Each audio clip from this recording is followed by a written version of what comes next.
Pagkalaban ng administrasyon, wala. Wala kang mapapala. Babanata ka ng babanatan, demanda ka pa. Pero pagkakampi yan, pinagtatakpan. Tagal file ang kaso hanggang makatakas na.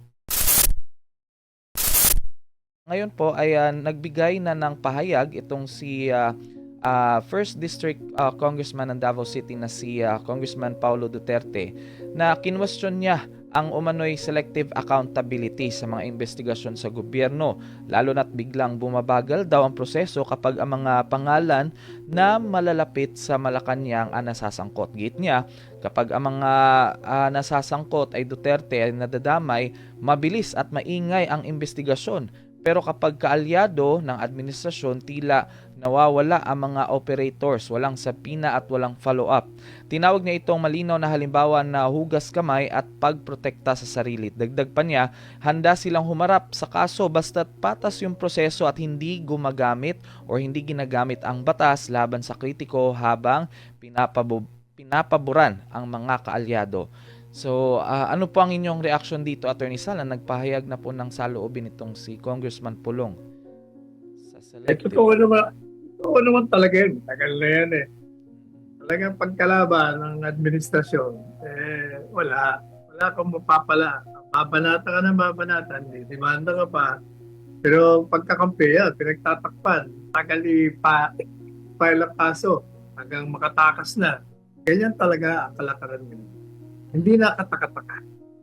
Tama kay John, Attorney Sal. Napaka-obvious. Pero sa bandang sa ibang issue, Attorney Sal, ay kamakailan ay nasa pangangalaga na ng NBI o na National Bureau of Investigation itong si Zara o si Sara Diskaya matapos siyang mag-voluntary custody sa naturang ahensya. Narito ang balita ni Cherry Light.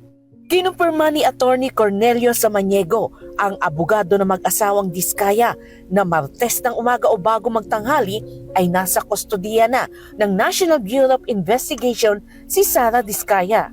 Ayon sa isang source sa NBI, araw ng Martes nang sunduin si Diskaya ng mga operatibo sa isang lugar sa Metro Manila para dalhin sa NBI.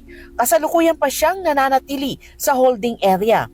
Dagdag pa ng source, maaari pa ring umalis si Diskaya kung hindi ito komportable sa holding area anumang oras dahil wala pang inilalabas na warrant of arrest laban sa kanya. Pero sabi naman ni Attorney Samaniego, mananatili si Sara sa NBI hanggang sa lumabas ang warrant of arrest. At least nandyan lang po siya. Hindi na mahihirapan ng ang arresting team kung meron mang binuo. Nandiyan na po siya. Since nandiyan naman lang po siya, ang gagawin na lang po ng NBI, magre-report po within 10 days sa issuing court po na nasa custody po nila si Miss Sara Diskaya. Hindi na umano kailangang dumaan sa Department of Justice ang pagsuko ni Diskaya kumpara sa mga tumitestigo laban sa flood control scandal kung saan may mga memorandum of agreement sa DOJ. Git ni Samaniego, wala namang kasing ghost project ang mga Diskaya kumpara sa mga tumitestigo. Ayan po talaga yung nagpapatunay, ma'am, na wala silang tinatalikuran na legal na proseso.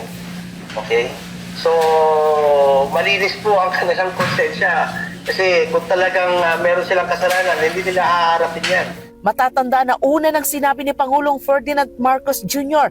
na ipapaaresto niya si Diskaya at ang iba pang sangkot sa umano'y maanumalyang flood control projects sa lalong madaling panahon sa oras na may lumabas na warrant of arrest bilang bahagi ng mas pinaigting na kampanya laban sa korupsyon. Iginiit din ng Pangulo na mananagot ang lahat ng sangkot sa irregularidad sa pondo ng pamahalaan, anuman ang kanilang katayuan. Patuloy namang tumanggi ang NBI na magbigay ng opisyal na pahayag kaugnay sa estado ng kustodiya ni Diskaya, lalo't wala namang inilalabas na warrant of arrest laban sa kanya. Para sa Diyos at sa Pilipinas kung mahal, Cherry Light, SMNA News. Okay. Attorney Sal, may nagpapatanong po tungkol sa sa ulat na yan, kung magkakaroon ba ng mitigating circumstance yung voluntary surrender ni Sara Diskaya, Attorney?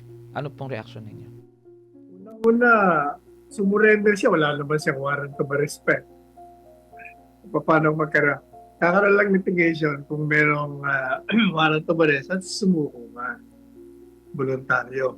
Gantay siya na may warrant sa kasi sumuko para may mitigating. Ayan.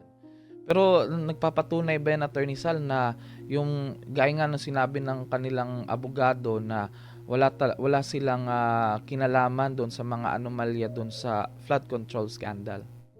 Akala mo sabihin na abogado na meron. Ayan, tama po kayo dyan, Attorney Sal.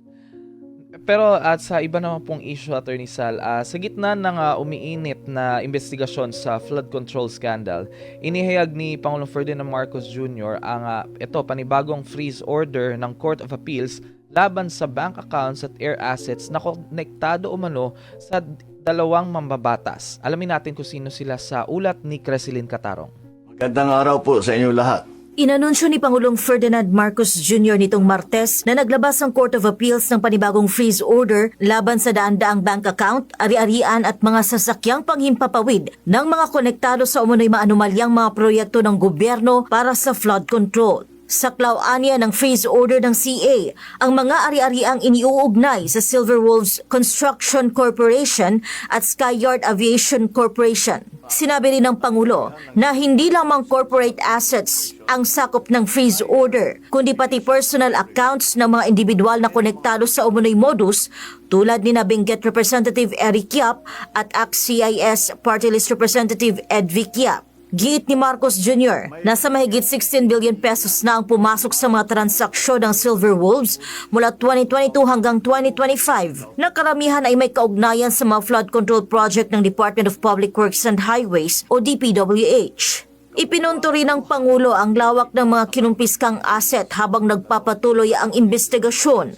Kabuuang 280 bank account ang na-freeze, 22 insurance policy, 3 securities account, at 8 sasakyang panghimpapawid, kabilang ang mga eroplano at helicopter na konektado sa Skyyard Aviation. Binigyang diin niya ang pangangailangan na ipatupad ang freeze order para hindi maibenta ang mga ari-arian at upang maibalik sa taong bayan ang bawat pisong pinaghihinalaang ninakaw. Una nang ipinagkaila ng parehong mambabatas ang kanilang pagkakasangkot dito. Samantala, nagbigay din ng update si Marcos Jr. tungkol sa mga kasong kinahaharap ng ilang opisyal na sangkot sa umano'y anomalya sa flood control project. Meron ding 8 taga-DPWH sa Davao Occidental na nagpadala na ng sulat na sila ay magsusurrender sa NBI dahil sa hinaharap nilang mga kaso. Dagdag niya, inaasahan din na lalabas ang warrant of arrest ni Sara Diskaya ngayong linggo at hindi na rin magtatagal ang pag-aresto sa kanya. Gayunman, sa kaparehong araw ng anunsyong ito ng Pangulo, ay sumuko si Sara Diskaya sa National Bureau of Investigation o NBI. Para sa Diyos at sa Pilipinas kong mahal, ito si Cresilyn Catarong, SMNI News. Ano po masasabi niyo sa pahayag ni Pangulong Ferdinand Marcos Jr., Attorney Sal? Panibagong freeze order. Alam mo, kahit anong pahayag na gawin ni Presidente Marcos Jr., ang hinahanap ng mga tao ay yung mga utak nasa likod ng lahat ng anomalya sa flood control projects. Kahit na anong gawin mong announcement yan, tinatanong ng tao, teka muna kayo inaakusahan din eh. Anong gagawin niyo dyan? Kayo ang akusado, dati pang kaalyado niyo. At may bahid ng katotohanan ng akusasyon sapagkat inaamin niya na siya ay kasama sa krimen ng pagnanakaw. O paano kayo? Kaya kahit anong gawing anunsyo, pagtatakip, ang taong bayan, yun ang palaging, teka muna, ba't hindi ka iniimbestigahan? Ba't di ka magpa-imbestiga sa sarili mo? Para maibigay mo naman ang panin mo. Hindi mo pwede yung tatahimik ka, gagawa ka ng lahat ng mga pagtatakip o pan-neutralize, propaganda, wala, hindi mo mapapaniwala ng tao. Ayan, Attorney Sal. Unless kung siya mismo mag-a-announce siya mismo, Attorney Sal, na magpapaimbestiga din siya at salin niya sarili niya. Ayan. Ito naman po, Attorney Sal, sinampahan ng DOJ ng 26 na counts or kaso si Charlie Atong ang kaugnay ng pagkawala ng mga sabongero. 10 bilang ng kidnapping with homicide at 16 bilang ng kidnapping with serious illegal detention. Ilang pulis ang kasama sa mga kinasuhan. Hindi na isinama si Gretchen Barreto at ilang respondents na inabsuelto pansamantala. Batay ang kaso sa testimonya ng whistleblower na si Julie Padidongan na nagbintang kay Ang bilang utak ng pagdukot at pagpatay. Mariing tinutulan ng abogado ni Ang desisyon at sinabing flawed at nakaasa lamang sa isang saksi na di mapagkakatiwalaan.